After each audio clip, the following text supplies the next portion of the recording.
Yang kedua minta dalam hal ini dibuka hasil lab forensiknya, itu akan tertera gitu bagaimana keterkaitan antara yang dilaporkan klien kami 4 orang ini dan 4 peristiwa yang kami sebutkan tadi. Seperti itu.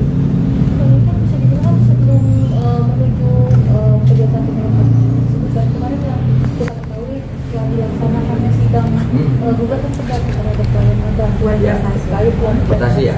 Kalau itu saya serahkan kepada ahli audiensi. Nah, ini dia audiensi pada Kabupaten Bekasi.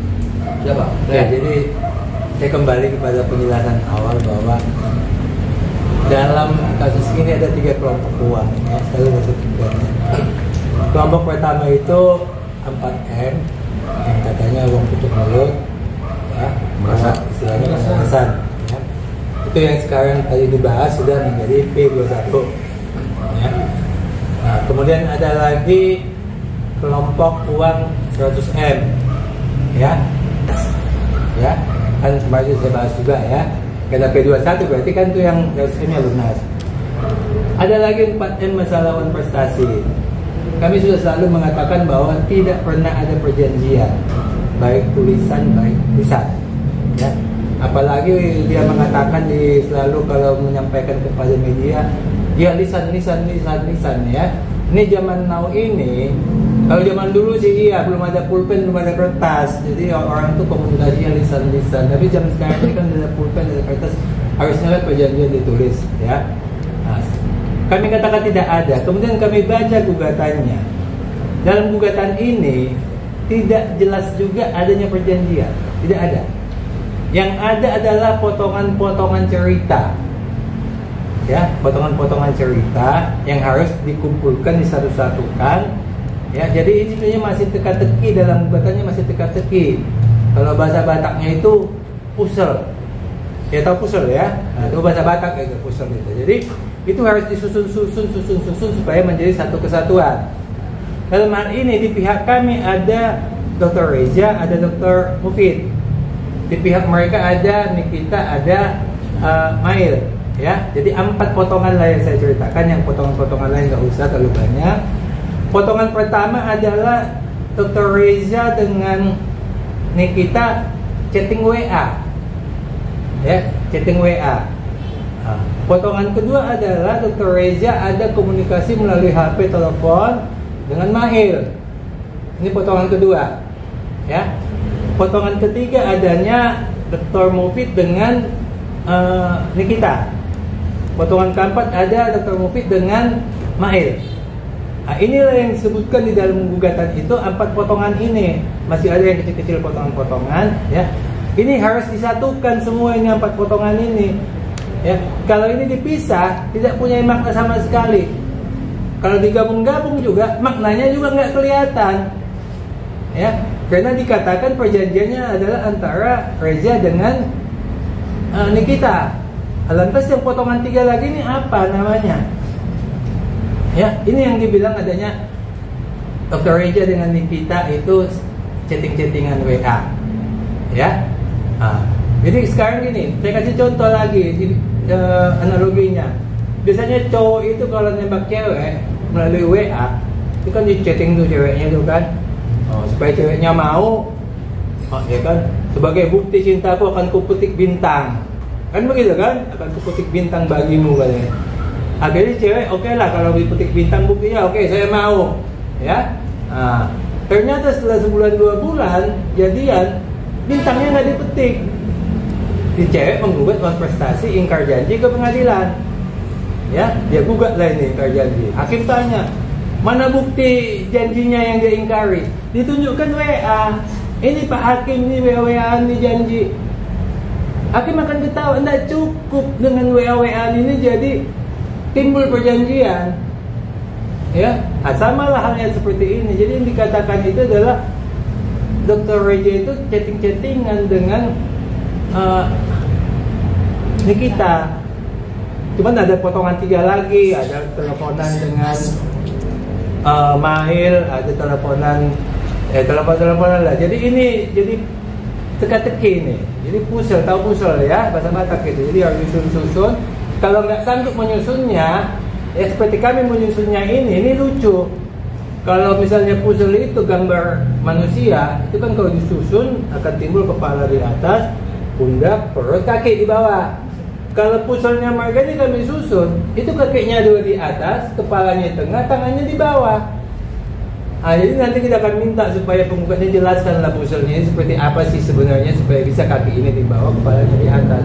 Kalau dia nggak bisa jelaskan ini puzzle, hakim akan berpendapat seperti kami juga, kakinya di atas, kepalanya di tengah, tangannya di bawah. Ya, jadi seperti itulah. Kalau dia memang nanti bisa buktikan chatting-chattingan WA-nya ini, itu yang selalu saya katakan. Kalau memang bisa buktikan, kita akan kasih. Kalau dimenangkan oleh hakim, kita kasih 4 M. Itulah 3 kelompok uangnya. Berarti bisa dibilang memang hukum ya? Ya. Dalam melakukan prestasi ini. Ya, boleh dibilang komedi. Makanya kami juga menjawabnya seperti ini. Sebab begini, kami tidak mungkin membuka kasus ini karena belum sidang. Ya, kalau nanti kasus ini kami buka seperti dilakukan oleh penggugat, akhirnya timbul opini-opini ahli hukum. Ya, nanti hakim itu akan memutuskan, ya sudah, ini sudah dibuka di lapangan sana, di jalanan, ahli-ahli hukum sudah bicara, ya udah kita nggak usah sidang lagi, itu aja lah putusannya, kan gitu kan. Ya kita nggak mau buka lah sampai ke detail, tapi pada waktunya kita akan ungkap semua perkara ini.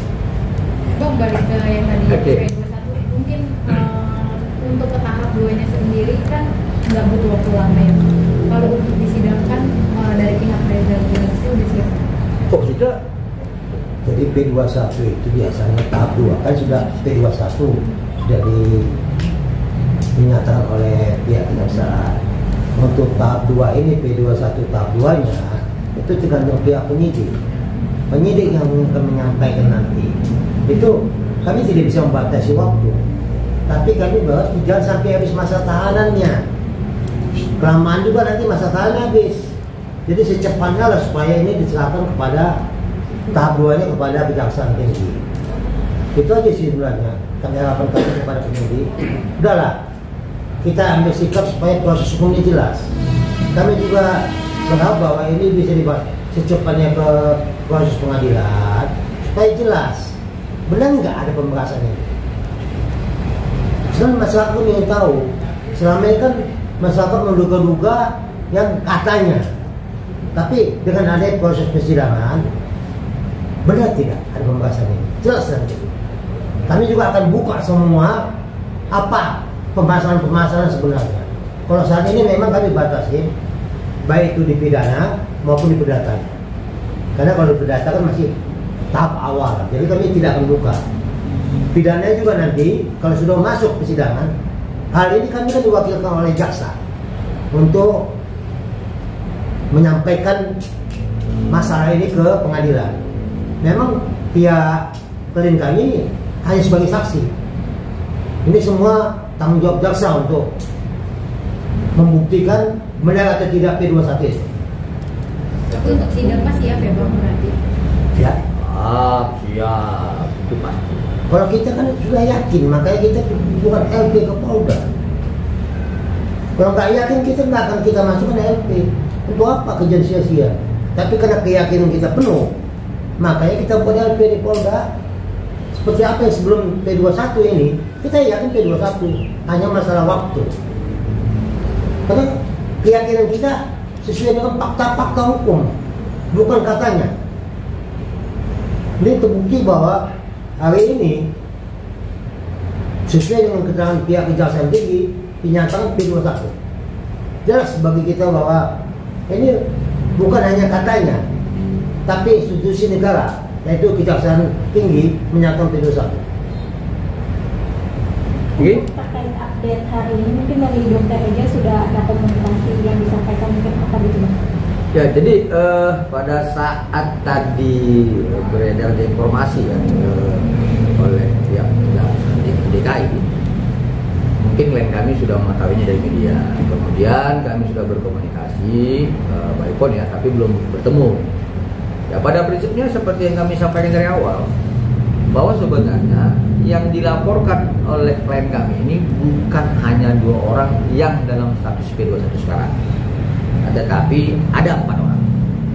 Nah, kalau dipertanyakan kembali dan terus dipertanyakan, bagaimana sikap klien kami? Kecewa dong. Ya, kenapa? karena dia melaporkan 4 orang dengan 4 peristiwa yang dia harapkan adanya lebih dari 2 tersangka seperti itu. Tetapi tetaplah ini kita serahkan